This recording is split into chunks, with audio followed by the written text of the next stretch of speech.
Terence McKenna, how should I describe him? I asked a number of people, and they looked puzzled and loped off. Finally, I managed to get a consensus, which is this, that Terence is an expert in Amazonian shamanism, a philosopher, and an explorer of altered states, the sort of thing we all do when we get home of an evening. But I think he does it rather better than most. Terence McKenna, please welcome Terence.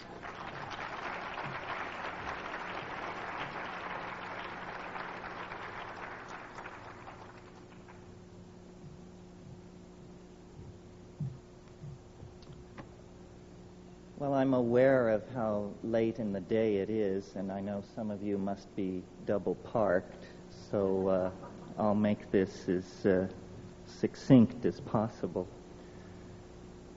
This morning's discussion caused me to wonder how much we would understand about electricity if our method of studying it was to stand on the tops of high hills and wait to be struck by lightning.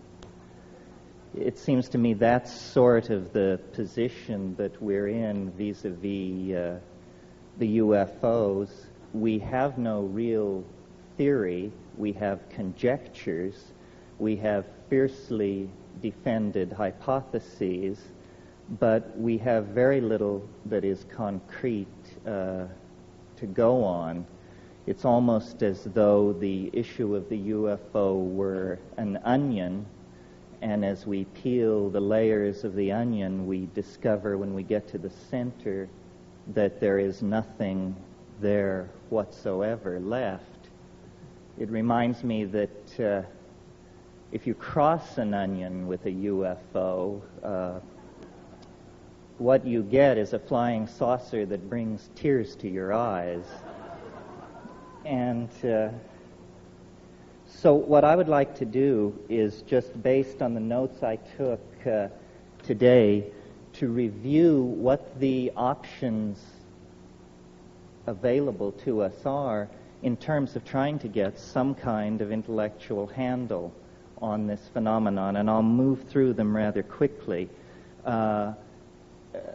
One possibility that I suppose is now out of fashion because it wasn't mentioned here today, other than what Jacques said about ball lightning and plasmas, is that the UFOs are somehow natural phenomena, perhaps piezoelectric forces that have an ability to interact with the delicate electrochemical machinery of the human nervous system to create an impression of hallucination or visitation or abduction.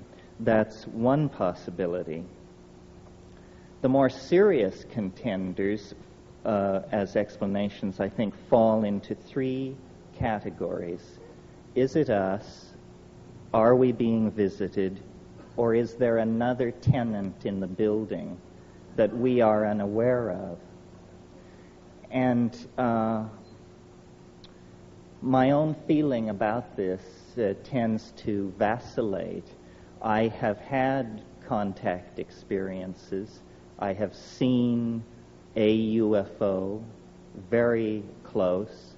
I have met with entities from other dimensions, and it has not impelled me to take a strong position. I've paid very close attention when these experiences were happening to me, and there always seem to be loose ends that argue against whatever hypothesis seems currently most attractive.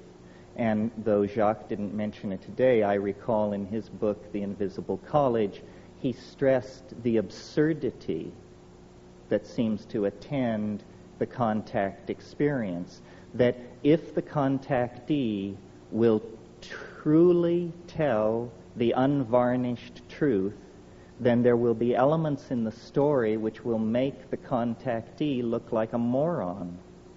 In other words, the invalidation of the experience is an inimical part of its structure.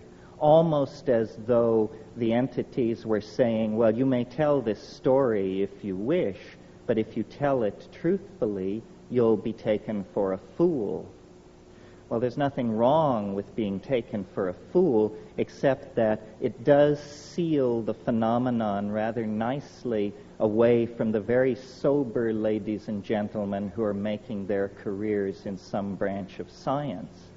They are not interested in investigating the kinky, the anecdotal, the possibly pathological. In preparation for this conference, I reread Carl Jung's book, published in 1954, called Flying Saucers, A Modern Myth of Things Seen in the Sky. And to my mind, no one has really gone beyond Jung. He understood very clearly that saying that something is a denizen of the psychic realm no way precludes its also having efficacious force in the physical realm through the phenomenon which he called synchronicity.